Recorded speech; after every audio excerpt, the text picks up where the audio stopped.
किसान दोस्तों, मैं हूं सुखविंदर सिंह CPRI के जलंधर स्टेशन से और मेरे साथ है डॉक्टर सुगनी देवी जो कि यहाँ पे साइंटिस्ट हैं और मेरे इस साइड में है हमारी खुशकिस्मती है डॉक्टर संजय रावल जी जो कि प्रिंसिपल साइंटिस्ट हैं CPRI के मोदीपुर मेरठ स्टेशन पे। हमारे सभी की तरफ से आपको नमस्कार, सत श्री अकाल, राम राम। किसान भाइयों, आज जो पीछे आप देख रहे हैं ये जो ब्रीडर सीड है इसकी फसल खुदी हुई है और मैं ये देख रहा था कि भाई ये ब्रीडर सीड है और इसमें भी ठीक ठाक ओवर साइज़ बना हुआ है, ठीक ठाक मोटे मोटे आलू हैं। मुझे प्रश्न मेरे दिमाग में ये आया कि जो यहाँ पे जो ये लोग कहते हैं कि जो बीज की फसल है उसमें जो फर्टिलाइज़र है, जो खाद है, उर्वरक है, ये किसानों के मुकाबले में कुछ फर्टिलाइज़र तो बहुत कम डालते हैं, कुछ किसान से ज़्यादा डालते हैं। आज ये जानना चाहेंगे कि कितनी खाद इन्होंने डाली थी इस फसल में जब ये खेत में थी, कितनी खाद डाली थी, कितने दिन दिए थे और क्या सिफारिश है। तो मैडम मैं ये जानना चाहता हूँ कि ये जो ब्रीडर सीड की फसल है जिसमें ठीक ठाक साइज़ बना हुआ है, देखिए बीज साइज़ तो इसमें है ही है लेकिन ओवर साइज़ भी काफ़ी है, तो आपने इसमें DAP, यूरिया और पोटाश कितनी कितनी डाली थी, पूरी तफसील से बताइए ताकि हमारे किसान भाइयों को ये यकीन आ जाए कि जो आप लोगों की जो फर्टिलाइज़र की रिकमेंडेशन है, डोज है, उससे भी अच्छी खासी बढ़िया फसल हो सकती है। बताइए ज़रा। हाँ जी सर, जैसा कि हम बहुत सारी वीडियोज में इनको बताते रहते हैं कि जो हमारा फर्टिलाइज़र का डोज है, जो हमारी CPRI की रिकमेंडेशन है, उसमें हम NPK को एक बैलेंस्ड उसमें डालते हैं, बैलेंस मात्रा में, फास्फोरस और पोटाश को बैलेंस में डालते हैं। तो उसमें जो हमारी रिकमेंडेशन प्रति एकड़ के हिसाब से बनती है वो यूरिया हमारा 130 किलो मान लीजिए, और जो DAP है वो 70 किलो डालते हैं और MOP 80 किलो प्रति एकड़ के हिसाब से हम डालते हैं। मतलब पोटाश सर। हाँ जी सर। तो ये हमारी डोज है और उसके साथ भी हम देख सकते हैं कि हमारी जो पुखराज है उसमें ओवर साइज की प्रॉब्लम है। अब मुझे ये बताइए कि जो DAP बिजाई के समय में और पोटाश बिजाई के समय में और यूरिया बिजाई से 2 दिन पहले जो डालते हैं जब खेत तैयार होता है, उसको एक बार रिपीट कर दीजिए ताकि किसान भाइयों को पता चल जाए। हाँ।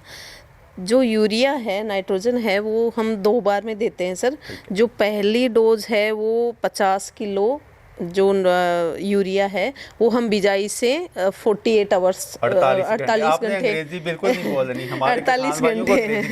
48 घंटे मतलब 2 दिन पहले जब उसमें तैयारी होती है तभी डाल देते हैं। क्योंकि अगर हम बिजाई के साथ डालते हैं तो हम पहले भी बता चुके हैं कि वो स्प्राउट्स को डैमेज करता है, मतलब उसका जो पुंगराव है उसको नुकसान करता है सर।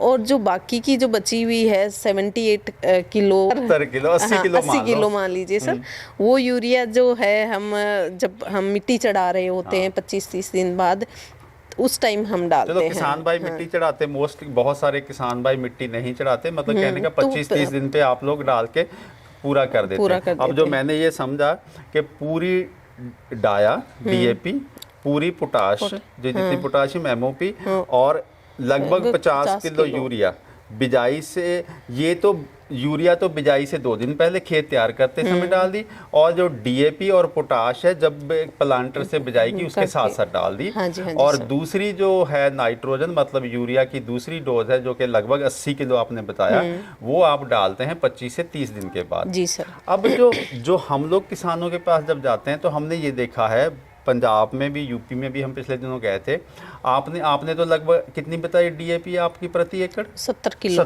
70 किलो। और किसान में पता नहीं हज़ारों किसान हैं जो प्रति एकड़ 3 कट्टे, 4 कट्टे, 5 कट्टे तक भी DAP डालते हैं, डाया डालते हैं प्रति एकड़। अच्छा। और मैं हैरान ये हूँ कि आप डालते हो सिर्फ 70 किलो, 70 किलो और 250 किलो, मतलब 3-4 गुना भी ज़्यादा डालते हैं। और आपकी ये 70 किलो से ही इतनी शानदार पैदावार है, उनका क्या हाल होता होगा, मुझे कहाँ गलती हो रही है? अच्छा, 2 चीज़ें हो रही हैं। DAP जो है ज़रूरत से बहुत ज़्यादा डाली जा रही है। DAP का मतलब जो फास्फोरस का तत्व है, और जो पोटाश है, जो MOP है, कई लोग तो बिल्कुल ही नहीं डालते, कुछ लोग 1 कट्टा और कुछ लोग मतलब 1.5 कट्टा डालते हैं, इससे डालते नहीं। कई लोग तो ये कहते हैं जी पोटाश की ज़रूरत ही नहीं है। अब मैं डॉक्टर साहब आपसे जानना चाहता हूँ कि भाई इतनी शानदार फसल है, जो बैलेंस पूरा खाद इन्होंने डाली है, जो किसान ज़्यादा डीएपी डाल रहे हैं हमारी सिफारिश से, वो ज़्यादा डीएपी तत्व देने के नुकसान क्या हो सकते हैं हमारी मिट्टी को? देखिए, अगर हम ज़्यादा डीएपी डाल रहे हैं खेत में, तो एक तो हम अपना माली नुकसान कर रहे हैं, पैसे का नुकसान कर रहे हैं। हाँ, ये तो आपको मानना ही पड़ेगा।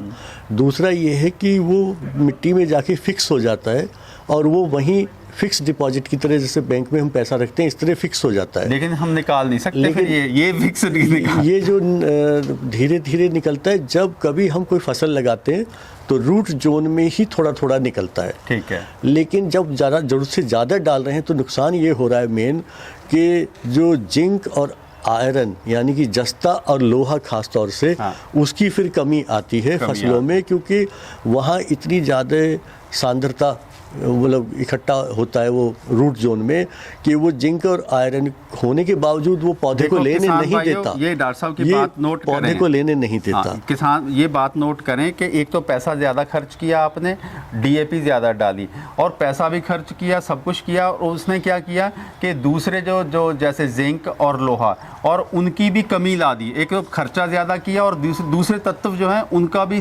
डेफिशिएंसी मिल है, कमी लिया है। हाँ।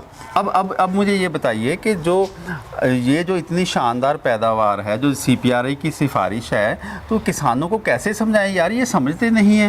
नहीं, किसान भाइयों को खास तौर से जहाँ बीज उत्पादन कर रहे हैं तो वहाँ ये ध्यान देना पड़ेगा कि हमें नाइट्रोजन भी थोड़ा कम रखना है। जो संस्तुति है संस्थान की, चाहे पंजाब है, चाहे यूपी है, चाहे और हमारे प्रदेश हैं, सभी की जो संस्तुतियाँ हैं बीज के लिए, वो वाली डालनी चाहिए। और हमें डीएपी यानी कि फास्फोरस जो डीएपी खाद डाल रहे हैं वो कम डालना चाहिए, क्योंकि गलतफहमी में ना रहें आप। इसलिए डालते हैं डीएपी कि आपको लगता है एक उत्पादकता बढ़ेगी, पर हमें उससे उत्पादकता में कोई भी फ़ायदा नहीं होता।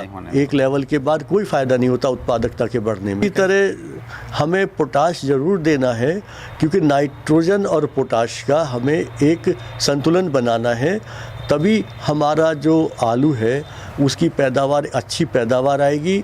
उसके के अंदर जो शुष्क पदार्थ है वो प्रॉपर उतना ही आएगा जितना आना चाहिए, फिर एक प्रजाति के हिसाब से अच्छा आएगा।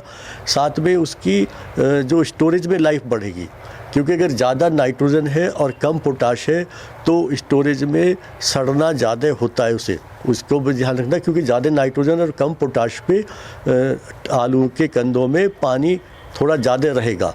ये एक हमें ध्यान रखना है। इसके अलावा अगर कोई एक जो किसान भाइयों हमने सीख लिया कि जो पोटाश आप कम देते हो वो कम नहीं देनी है।